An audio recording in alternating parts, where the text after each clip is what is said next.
આપ સર્વોને હેતપૂર્વક જય શ્રી સ્વામિનારાયણ।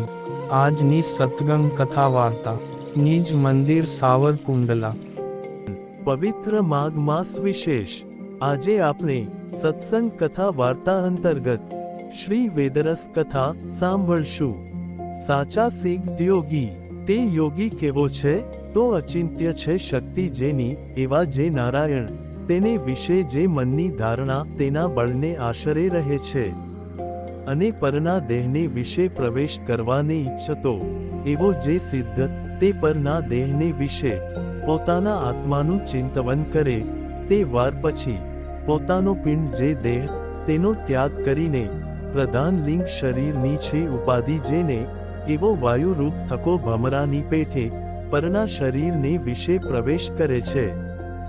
જે જોગી તે પોતાની પેનીએ કરીને મૂલાધારને રૂંધીને અને પ્રાણની છે ઉપાધિ જેને, એવો જે પોતાનો જીવ તેને હૃદય ઉપર કંઠ ને મસ્તક તેને વિશે આરોપીને બ્રહ્મરંધ્ર એ કરીને બ્રહ્મ પ્રત્યે પમાડીને દેહનો ત્યાગ કરે છે। જે જોગી તે દેવતાઓના વનને વિશે વિહાર કરવાને ઈચ્છતો થકો ભગવાનની મૂર્તિ રૂપ એવો જે શુદ્ધ સત્વ તેનું ચિંતવન કરે છે, તે વારે સત્વ ગુણના અંશ થકી ઉપજી એવી જે દેવતાની સ્ત્રીઓ તે વિમાને કરીને સમીપે ઊભી રહે છે। વળી નારાયણ પરાયણ એવો જે પુરુષ તે જે વારે અકાળને વિશે પણ જે કોઈ પ્રકારે કરીને બુદ્ધિ એ સંકલ્પ કરે, તે વારે સત્ય એવા જે નારાયણ તેને વિશે મનને જોડતો થકો તે સંકલ્પને અનુરૂપ તે સર્વ વસ્તુને પામે છે।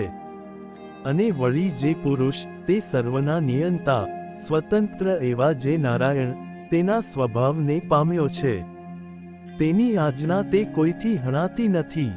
નારાયણની ભક્તિ એ કરીને શુદ્ધ છે અંતઃકરણ જેનું, ને ત્રણ કાળના જાણતલ એવા જે ઈશ્વર તેની ધારણાનો જાણતલ એવો જે યોગી તેને પોતાનો જન્મ મૃત્યુને જ્ઞાને સહિત ત્રણ કાળને વિશે હતી એવી જે વસ્તુ તેના જ્ઞાને સહિત બુદ્ધિ થાય છે, કહેતા ત્રણ કાળનું જ્ઞાન થાય, ને નારાયણના યોગમય એવું જે મુનિનું શરીર તે અગ્નિ ઝેર શસ્ત્રાદિકે કરીને હણાતું નથી।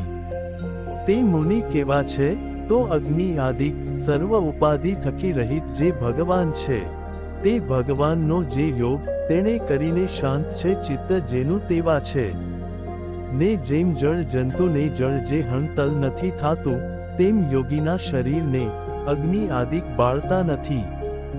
ભગવાનની વિભૂતિઓ મચ્છાદિક અવતાર ને શ્રી વત્સ શંખ ચક્રાદિકાયુધ તેણે યુક્ત એવા જે ભગવાનના અવતાર તેના ધ્યાનને કરતો એવો યોગી, તથા ધ્વજ છત્ર ચામર વિંજણા તેણે સહિત એવા જે ભગવાન તેનું ધ્યાન કરતો એવો જે યોગી તે અપરાજિત થાય છે, કહેતા શત્રુ થકી મરે નહીં। માટે હે પરમહંસો, એ રીતે યોગ ધારણા એ કરીને નારાયણનો ઉપાસક જે યોગી તેને પૂર્વે કહી એવી જે સિદ્ધિઓ સમગ્રપણે આવી પ્રાપ્ત થાય છે। વળી જીતી છે ઇન્દ્રિયો જેણે અને દાંત કહેતા ચતુર ને જીત્યા છે પ્રાણ ને મન જેણે, અને વળી નારાયણની ધારણાને ધરતો એવો જે યોગી તેને એવી કઈ સિદ્ધિ છે જે અતિશય દુર્લભ હોય? કહેતા કોઈ દુર્લભ ન હોય। અને હે પરમહંસો, ઉત્તમ જે નારાયણનો યોગ તેને જોડતો અને નારાયણને પામતો એવો જે યોગી તેને કાળ નિર્ગમવાનું કારણ એવી જે સિદ્ધિ તેને મોટા પુરુષ તે અંતરાય રૂપ કહે છે। કહેતા એ સિદ્ધિઓના ફળને ભોગવીને ભગવાનના ચરણારવિંદમાંથી પડે છે।